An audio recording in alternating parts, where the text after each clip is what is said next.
नमस्कार दोस्तों। स्वागत है आपका हमारे YouTube चैनल एग्ज़ाम सभा में। और आज के हम इस वीडियो में देखने वाले हैं कि इंडियन मेट्रोलॉजिकल डिपार्टमेंट क्या है, जिसको शॉर्ट में IMD बोलते हैं। तो जो आपका IMD है, जिसका फुल फॉर्म है इंडिया मेट्रोलॉजिकल डिपार्टमेंट, वो जो है भारत में जो मौसम विज्ञान से जो रिलेटेड जो भी होता है उसके बारे में इंफॉर्मेशन प्रोवाइड करता है। तो इसके बारे में हम आज की वीडियो में डिटेल में जानने वाले हैं। तो चलिए स्टार्ट करते हैं आज का वीडियो। और अगर आपको हमारे वीडियोस पसंद आ रहे हैं तो आप जो डिस्क्रिप्शन बॉक्स है उसमें कई सारी लिंक दी गई हैं, उन पे क्लिक करके हमारे दूसरे वीडियोस को देख पाएंगे। तो यहाँ पे मेरे बारे में कुछ बेसिक इन्फॉर्मेशन दी हुई है। तो चलिए स्टार्ट करते हैं आज का वीडियो। तो यहाँ पे जो है आपको जो हमारा IMD है, जिसको इंडिया मेट्रोलॉजिकल डिपार्टमेंट बोलते हैं, उसका लोगो दिखाया गया है, जिसमें यहाँ पे आपका इंडिया का मैप है और यहाँ पे जो मॉनसून जो आती है उसका डायरेक्शन दिखाया गया है। और यहाँ पे लिखा गया है इंडिया मेट्रोलॉजिकल डिपार्टमेंट। और इसका जो ध्येय वाक्य है यानी कि जो मोटो है वो है आदित्यात जायते वृष्टि। यानी आदित्यात मतलब होता है जो बादल हैं उनसे जो है वर्षा की जो है उत्पत्ति होती है। तो ये जो है इसका मतलब है।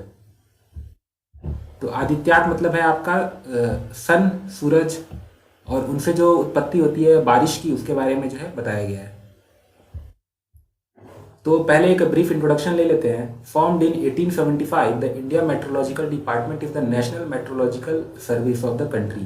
तो ये जो है 1875 में बना था और ये जो है इंडिया का नेशनल मेट्रोलॉजिकल सर्विस है जो प्रोवाइड करता है कंट्री में। And it is the chief government agency dealing in everything related to metrology, seismology and associated subjects. तो ये आपका जो है जो भी गवर्नमेंट एजेंसी हैं उनको हेल्प करता है। अगर कोई मेट्रोलॉजी से रिलेटेड हो गया यानी कि मौसम विज्ञान से रिलेटेड कोई चीज़ हो गई, या फिर सिस्मोलॉजी यानी कि जो भूकंप है उसके बारे में जानकारी देना, उसके अलावा और भी जो इससे एसोसिएटेड चीज़ें होती हैं उनके बारे में ये जानकारी देता रहता है टाइम टू टाइम। अभी हाल ही में कुछ चक्रवात तूफान आए हैं, उनकी जानकारी भी जो है इसने काफ़ी पहले दे दी है, जिसकी वजह से लाखों लोगों की जान जो है बचाई जा सकती है। तो ये काफ़ी इंपॉर्टेंट रोल है इसका। तो आपके लिए क्वेश्चन है कि हाल ही में आए हुए कुछ तूफानों के नाम लिख दीजिए आप कमेंट बॉक्स में। अगला है आपका the administrative responsibility of the department are under the supervision of the ministry of earth sciences. तो आपका किस मिनिस्ट्री के अंदर आता है ये आपको ध्यान में रखना है। तो मिनिस्ट्री ऑफ अर्थ साइंस के अंदर आता है। कई लोग इसको ministry of science and technology के अंदर सोचते हैं, लेकिन ऐसा नहीं है। ये आपका जो है मिनिस्ट्री ऑफ अर्थ साइंस के अंदर आता है और इसका जो हेडक्वार्टर है वो दिल्ली में है। अब बात करें कि इसके मैंडेट और फंक्शन क्या क्या हैं। तो पहला है आपका taking metrological observation and providing current information and forecasting information for the most favourable operation of weather dependent activity such as irrigation, agriculture, aviation, shipping, offshore oil exploration and so on. तो इसका जो main purpose है वो observe करना है और जो है डाटा अवेलेबल कराना है गवर्नमेंट और जो प्राइवेट एजेंसीज हैं उनको, ताकि जो एग्रीकल्चर से रिलेटेड चीज़ें हैं या फिर इरिगेशन हो गया आपका, या फिर जो एविएशन सेक्टर है वहाँ पे भी जो है हेल्प प्रोवाइड करता है। इसके अलावा जो ओपन सी में नेविगेशन होता है, शिपिंग होती है, उसमें भी जो है हेल्प हो पाए। तो ये सभी चीज़ें जो है मौसम के आधार पर डिसाइड होती है। तो ये बताता है कि मौसम कैसा रहेगा ताकि इन चीज़ों पे इसका क्या इफेक्ट पड़ेगा। उसके बाद इसका दूसरा जो ऑब्जेक्टिव है वो है giving warning against severe weather phenomena such as tropical cyclone, dust storm, heat wave, cold wave, heavy rains and heavy snow. तो ये पहले से वार्निंग देता है कि अगर कोई ट्रॉपिकल साइक्लोन आने वाले हैं, अगर कोई डस्ट स्टॉर्म आने वाला है, या फिर हीट वेव्स आती है, अगर कोल्ड वेव्स आती हैं, या फिर कोई हैवी रेन होने वाला है किसी एरिया में, तो ये उसकी जानकारी जो है पहले से देता है। तो इसीलिए इसका काफ़ी इंपॉर्टेंट रोल है। आपको इसमें ध्यान में रखना है कि मिनिस्ट्री कौन सी है, ये आपके लिए इंपॉर्टेंट है। इसके अलावा ये agriculture, industries, water resource management, oil exploration, इनमें भी काफ़ी हेल्प करता है। उसके अलावा जो मेट्रोलॉजी से रिलेटेड जो चीज़ें हैं उनमें रिसर्च करने के भी लिए ये काफ़ी हेल्पफुल है। यानी कि ये जो डाटा प्रोवाइड करता है उसके आधार पर रिसर्च की जाती है और ये कभी कभी जो है खुद भी रिसर्च करता है इन सब चीज़ों में। उसके बाद है detection and location of earthquake and evolution of the सिस्मिसिटी in various part of the country for development projects. तो ये जो है जो डिटेक्शन एंड लोकेशन है, यानी कि किस इंडिया के किस एरिया में कितना भूकंप आ सकता है, उसके आधार पर जो जोन्स डिवाइड होते हैं उसके लिए भी ये काफ़ी रिस्पॉन्सिबल होता है। और उसके साथ ही साथ अगर किसी पार्ट में इंफ्रास्ट्रक्चर का डेवलपमेंट करना है तो पता होना चाहिए कि वहाँ पे जो भूकंप आने की प्रायिकता है या प्रोबेबिलिटी है वो कितनी है। तो इसके लिए भी ये काफ़ी हेल्प जो है प्रोवाइड करता है। अब हम देखेंगे कि जो आपका आईएमडी है वो डिफरेंट फील्ड में कैसे कैसे काम करता है। तो पहला जो फील्ड है वो है एग्रीकल्चर।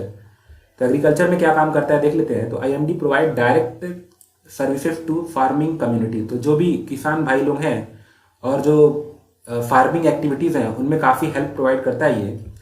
और ये 1932 में बनाया गया था। इसका जो डिवीजन है एग्रीकल्चर मेट्रोलॉजी, तो डिवीजन ऑफ एग्रीकल्चरल मेट्रोलॉजी जो है वो जो है 1932 में बनाया गया था और इसका जो हेड ऑफिस है पुणे में है। और ये जो है एग्रीकल्चर से जो भी आपकी हेल्प है वो प्रोवाइड करता है। It was established with an objective to minimise the impact of adverse weather on crop. तो जैसा कि आप जानते हैं कि जो इंडिया में जो भी क्रॉप होती है, जो भी फसलें होती हैं, वो जो है जो मानसून आता है उस पर डिपेंड करती हैं। तो मानसून का क्या इम्पैक्ट रहेगा फसलों पे, इसके बारे में भी ये जानकारी देता है। अगर कहीं पे कम पानी की ज़रूरत है और अगर हैवी रेन होने वाली है तो उसके बारे में भी बताता है। उसके साथ ही साथ ये भी बताता है कि अगर आपका एग्रीकल्चरल जो यील्ड है उसको कैसे बूस्ट किया जाए, यानी कि कैसी वेदर कंडीशन होने वाली है उसके आधार पे आप उसी तरह की फसल को उगाइए। तो ये भी जो है डायरेक्शन ये देता रहता है। तो काफ़ी इंपॉर्टेंट रोल है इसका।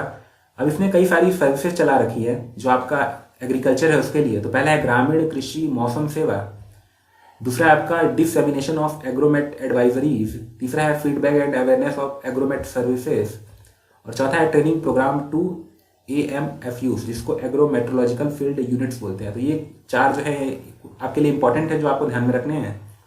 और अगर आप इनके बारे में डिटेल में जानना चाहते हैं तो आप जो है कमेंट बॉक्स में लिख सकते हैं, हम एक अलग से वीडियो बना देंगे।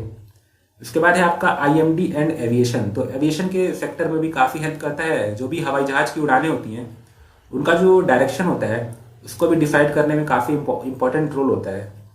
The international civil aviation organisation है ICAO and the director general of civil aviation of India जिसको DGCA बोलते हैं। ये भी लोग जो है काफ़ी हद तक डिपेंडेंट होते हैं IMD की जो सर्विसेज होती हैं उन पे, और जो डाटा वो IMD प्रोवाइड करती है इनको, जिसकी हेल्प से वो नेशनल और जो इंटरनेशनल जो फ्लाइट्स हैं उनका रूट कौन सा होना चाहिए इसके बारे में ये जो है डिसाइड करती है। उसके साथ ही साथ अगर कोई ट्रॉपिकल साइक्लोन आने वाला है किसी एरिया में तो वहाँ से जो है जहाज़ों का रूट ना हो, तो इसके लिए भी जो है ICAO DGCA को जो है ये जो है हेल्प प्रोवाइड करती है। उसके बाद आपका तीसरा जो इसका इम्पोर्टेंस है वो है वाटर इश्यू इन कंट्री। तो इंडिया में वाटर का जो इश्यू है उसको भी जो है ये काफ़ी हद तक कंट्रोल करता है। IMD renders assistance and advice on the meteorological aspect of hydrology, water management and multi-purpose river valley project management। तो ये जो है इन सभी में जो भी हेल्प प्रोवाइड करता है आपका हाइड्रोलॉजी में, वाटर मैनेजमेंट में और मल्टीपर्पज रिवर अगर वैली प्रोजेक्ट कोई चल रहा है तो उसमें भी ये जो है डाटा प्रोवाइड करता है। These services are utilised by the central water commission, ministry of agriculture, ministry of water resources, railway, Damodar valley corporation, flood control authorities and the state government. तो ये सभी जो है किसी न किसी तरह से जो IMD है वहाँ से लिंक हैं और उसके डाटा पे ही रिलाई करती हैं। उसके बाद है hydromet division of IMD offers information on various rainfall projects through its customised rainfall information system. तो इसका एक जो कस्टमाइज्ड रेनफॉल इंफॉर्मेशन सिस्टम है जिसको CRIS बोलते हैं, इसके थ्रू ये वेरियस इंफॉर्मेशन प्रोवाइड करती है अगर कोई रेनफॉल प्रोजेक्ट चल रहा है उसके लिए। और इसको जो है आप इसका जो मैप है उसको आप क्रिस पोर्टल पे जाके देख सकते हैं। तो आज के वीडियो में हमने IMD के बारे में डिटेल में जानना। तो आपके लिए क्वेश्चन है कि हाल ही में जो भी आपके ट्रॉपिकल साइक्लोन आए हैं इंडिया में उनके बारे में बताइए, और वो किस आपके पोर्शन में आए हैं, वो बे ऑफ बंगाल में आए हैं या फिर अरेबियन सी में आए हैं, ये भी आप बताइए। तो आज के वीडियो में इतना ही। अगर आपको ये वीडियो पसंद आ रहा है तो लाइक कीजिए, शेयर कीजिए और हमारे चैनल एग्जाम सभा को जो है सब्सक्राइब कर लीजिए। धन्यवाद।